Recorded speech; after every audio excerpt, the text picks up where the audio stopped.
Put your faith in the light.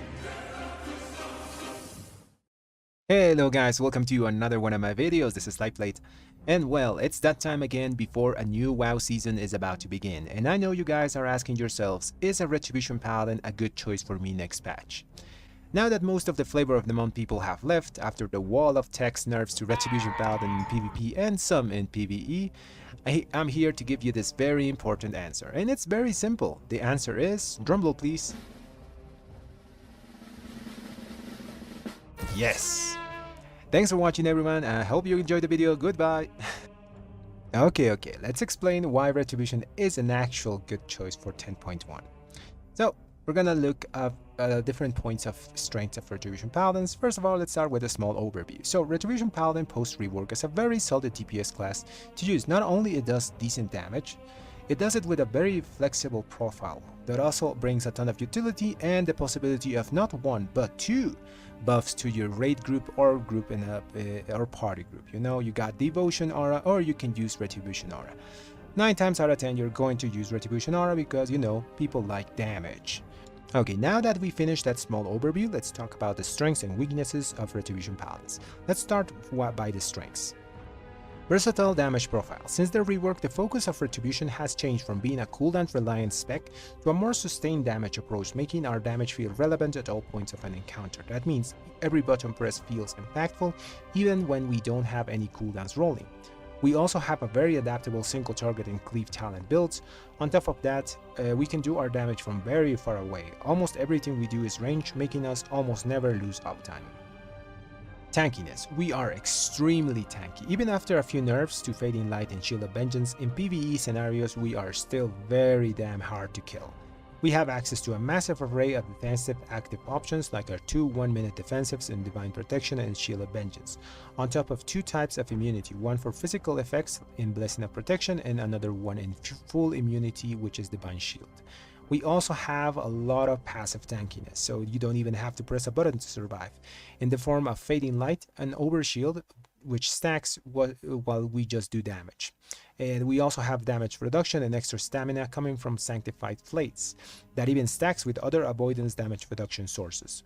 All this, and I haven't even mentioned our healing capabilities that give us fast recovery in very heavy damage scenarios. Utility. Our utility for Season 2 of Dragonflight is one of the strongest of the melee DPS specs, especially taking into account the new Mythic Plus affixes like Entangling, where we can basically negate this very easily on ourselves and another person with Blessing of Freedom.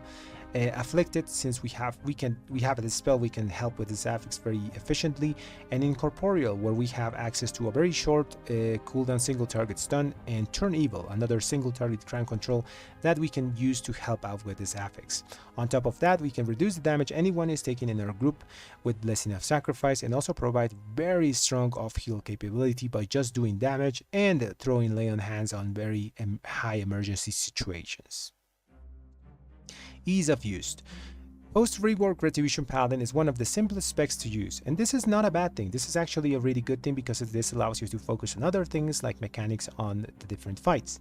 Since the removal of the bloated stacking cooldowns and the cumbersome opener sequence on top of the weird consecration build, Retribution has become a spec with a very straightforward playstyle. I can explain it in 3 words: build and spend. While we do still have a spell priority whenever doing AoE or single target damage, as long as you're building and spending, it's very hard to make a mistake as a Retribution Paladin in its current form.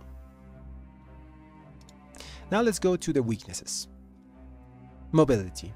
The rework didn't give us any massive changes in this department, but made some nice quality of life changes, making Horse off the global cooldown and baseline making it last longer. We also have some other options like some passive movement after using Judgment or extra movement when using Blessing of Freedom. While nothing of this is extraordinary, it gets the job done. The next weakness is community perception. While post-rework Retribution Paladin is a great choice of DPS, it is not broken or overpowered. When facing the community, they most of the time will rather take an old historically top DPS than give a chance to a new spec, unless said spec is broken, like we have seen in the past with Destruction Warlocks or Survival Hunters. Therefore, you might find it hard to get into groups sometimes. While the community perception is slowly changing on Retribution Paladin, there's still this moral hurdle that we have to get over. A small solution in the meantime is very simple, just make your own groups. While not perfect, it is better than just being in the group finding for hours waiting to be taken. So having talked about our strengths and weaknesses, the last thing we have to check is how good is our tier set bonus next patch. And well, I would say it's pretty average, nothing extraordinary. The 2 set is pretty straightforward, giving us 10% extra damage on Hammer of Wrath and Judgment, as well as 15% critical strike damage on both spells. But the interesting part is allows our Hammer of Wrath to mark targets with Judgment debuff, so they take extra damage. This has really good synergy with the 4 set, allowing Hammer of Wrath to cleave up to 4 extra targets, therefore also marking them with Judgment, and also making Judgment marked enemies take an additional 15% damage, which is pretty good. All in all, like I said, it's a decent tier set that will help us in both single target and 5 target cleave situations, which are the most common number of targets you will find in most encounters. On a scale of 1 to 10, I'd give it a 7.